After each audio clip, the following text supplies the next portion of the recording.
Hello and welcome to Tank and AFE News. Today we are reviewing books.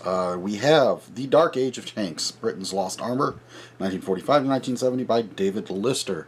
Now this is his second book, following last year's Forgotten Tanks and Guns of the 20s, 30s, and 40s. Now this one I had reviewed a while ago, so if you want to see that you can go look it up. I just sort of included it since these are the two books he's done so far. Anybody who has this book already, you can see, just so you know what to expect as far as the format. They're pretty much almost the exact same size. Um, they're both from Pen and Sword.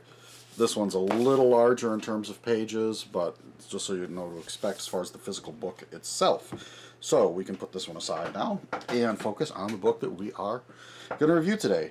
So, as this title, as with the last one, sort of Mr. Lister is one who does like to go crawling around in archives trying to find new and interesting stuff that people haven't seen before. So the focus of this book and sort of what the title references is what he talks about in the book is that the British archives, as far as information on armor in this period of 45 through 70, at least according to him, is rather incomplete. There's a lot of missing stuff. There's a lot of stuff that's hard to find. So that's kind of the overall theme, is that he's trying to go through and figure out,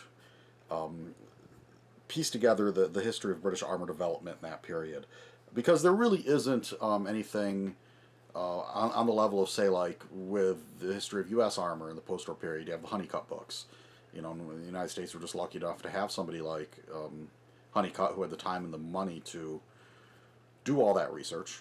Because, you know, as far as I understand it, he just sort of did that out of a labor of love. It wasn't like he was making huge amounts of getting rich off doing those books by any stretch.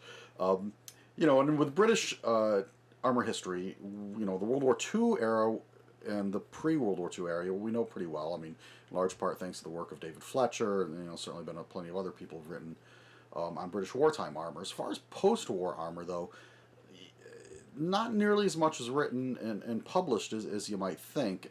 The focus generally being, of course, on the tanks of the period that saw service. So obviously Chieftain, Centurion, and then later there's recently been a couple books out on Challenger 1 and 2. So those vehicles have gotten a certain amount of attention. But there's a lot of other things that haven't. And that's sort of, I think, the niche that Mr. Lister's trying to fill with this book. So let's just flip it open. We'll go through it a bit. It is, I wouldn't call this an illustrated book, but it's got quite a few illustrations in it, more than most books that are primarily text. So as we flip through, we'll see. And you can see, I think it's so Armor the Line. So we'll just go through this real fast. So he starts off sort of describing where British armor development is at the end of World War II. Sort of, you got the Centurion coming online, and then the A45 program and the FV200. Which is sort of what we see with this chapter. He starts talking about the FB200 and the quest to develop a universal tank. So the universal tank was something that had been advocated, I think originally by General Montgomery, but during the war, you know, the British came to the conclusion that having an infantry tank and a cruiser tank is kind of pointless, and you need a universal tank that can do the role of both. Oddly enough, the first tank in British service that fulfilled that role, Centurion, of course, started off, I believe, was developed technically as a heavy cruiser. So then they start developing what they hope to be universal tanks. So this chapter goes through some of the background and development on FV200 and what would become that. Ironically, the quest to develop this universal tank would eventually result in a heavy tank. So when you get Conquer, when he gets a little bit into the different engineering variants of the FV200 program. So within FV200 there was different designations of like FV201, FV202. So like here we see this engineering variants in FV222, so, or FV216, so the flail, you know, pardon the dog barking outside. There's a mine clearing piece of equipment that involved vibration as the mechanism for setting off the mines, which is rather interesting. So if you're interested in some of that stuff that's in there, this whole part, Chapter 4, is on flamethrowers. And what's interesting was the British Army in the post-war period really had were pretty insistent that future tanks would have flamethrowing capability, similar to the Churchill Crocodile, and you think, okay, well, that shouldn't be too hard, but it actually is pretty challenging, because the thing with the Churchill is you've got that hull-mounted machine gun that you can just replace. That's where you put the flame nozzle. What do you do with something like a Centurion, or with the FV200 that's got no hull gunner and a sloped glacis that you don't want to put? They don't want to just put a hole in it for a nozzle, because that reduces the effectiveness of the strength of the armor plate. So it's sort of interesting, all these different attempts at creating a flame tank, and it's interesting when you read into it, you sort of get a sense of, you know, what sounds like a simple thing from a developmental standpoint can quickly become more expensive than what is feasible, or especially a government that's got limited resources like Great Britain in the post-war period. So, fairly substantial chapter on that issue. Then you've got Conquering Cancellation. This one is the title implies is about the British conqueror. So, and so if people want the background on that and the different prototypes and whatnot, they went into that.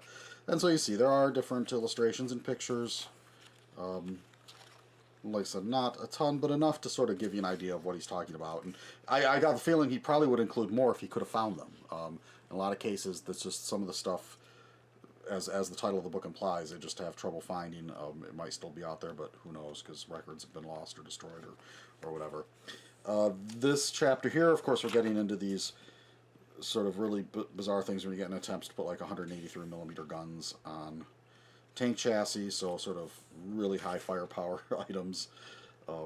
Probably familiar. I think some of these things have made it into some of the tank video games, which I generally ignore. And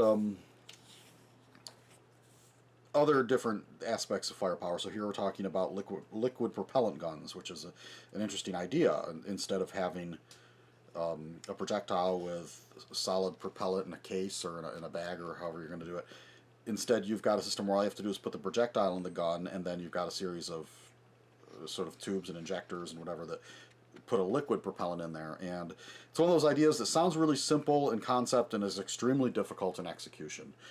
Particularly when you consider that these sort of liquid propellants usually are incredibly nasty stuff and very dangerous to handle, and so you get into issues of, you know, what happens with the leaks and that kind of thing. And it's not an easy. It's sort of an elegant idea, but not one that works out very well in practice. Then we get into the chapter here on light armor, and this talks about different programs to create something that could be light enough to be put out of an airplane. And attempts at that. Then we get Prodigal Son, so more of these light armored projects. You can see, we'll flip through here a little bit more. So some of the different prototypes they had. And, you know, this is a book that, like I say, if you're not very familiar with British post-war tanks, you have to read fairly carefully. For one thing, by this point, the British are just, everything's just got a number letter designation. It can be a little hard to keep track of. Things don't get as, although this one is the contentious, so it does actually have a name, and a name that starts with C in British tank tradition. This chapter is really interesting. Reach for the skies. This is actually about developing vehicles that can actually sort of either like fly short distances or hop. So sort of hovercrafty type things. Here we can see an illustration. So you got these fans in there, so it can. And these are light reconnaissance vehicles, of course.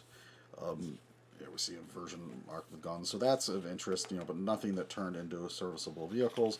And then this chapter, The Last Success, talks about the development of light tanks that would end up with the entire family, sort of, you know, the Scorpion light tank and associated vehicles, Scimitar and all those. And it's a rather interesting history because it goes through a bunch of different iterations. And then also development, there's quite a bit in here on the development of the 30mm Rarden cannon, which is interesting as well. Some of the artillery, so different prototypes. And of course, because that was, and the reason it's called The Last Success is because that's the last British tracked armored vehicle that had really successful export sales. And since it is almost 4th of July, we got fireworks, which means dogs barking, so I do apologize for that. Alright, now we are on the third part of the book, which is on infantry armor. So we start off sort of a small section here on different development of infantry carriers. Obviously, the British during World War II had the Universal Carrier, the Bren Carrier, all those sort of similar vehicles. Um, and after the war, developed sort of some more advanced or heavier versions. And then sort of had to think about what they wanted an APC to look like. This is an officer's suggestion of what he wanted to see, which, okay. It would eventually lead to the FV432, of course.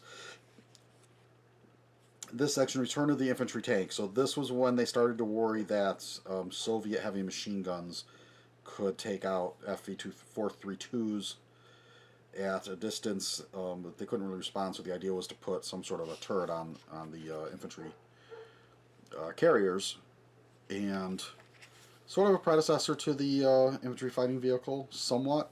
Didn't really go anywhere because by the time they started looking at this, they were already starting to think about a true IFV in the future, which would, of course, eventually become the Warrior. So they never really moved on any of these proposals. One of the other problems was they wanted a turret, but they didn't want it to stick down into the crew compartment or affect that at all. So there were some practical issues about making it work while still retaining the original capabilities of the vehicle as a troop carrier. Part 4 here is the War Rocket. So this is getting a little outside the scope of armored vehicles, but it goes into different rocket development and missile technology and carriers. So for people that are interested in that as well. Swings and roundabouts. And of course here we have the FV102 Striker. So one of those vehicles that's part of that Scorpion family. And then some of the final stuff on rockets, which that's pretty much it. So we got about 86 pages of text. So here we get into his sources. So if anybody ever wants to go look this stuff up themselves, he gives plenty of information on his sources and index, and that is pretty much it. So they didn't give me a cheat sheet on this one, but the price here on the back is, the US price is $39.95. So again, not a cheap book, but this is a highly specialized book with information that you're not going to easily find anywhere else from Pen and Sword. So this one is available, I would think, at special order at your probably local bookstore, or go online and find it relatively easily. David Lister, of course, has a website, www.historylisty.com, if you want to go see what he does online.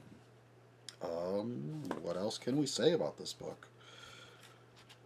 Of course, thank you to the fine people at Casemate for giving me an opportunity to look at this one. This was one that I was pretty excited to see on the list of books that were available to review, so because again, this sort of fills a niche that hasn't been covered very well by other books.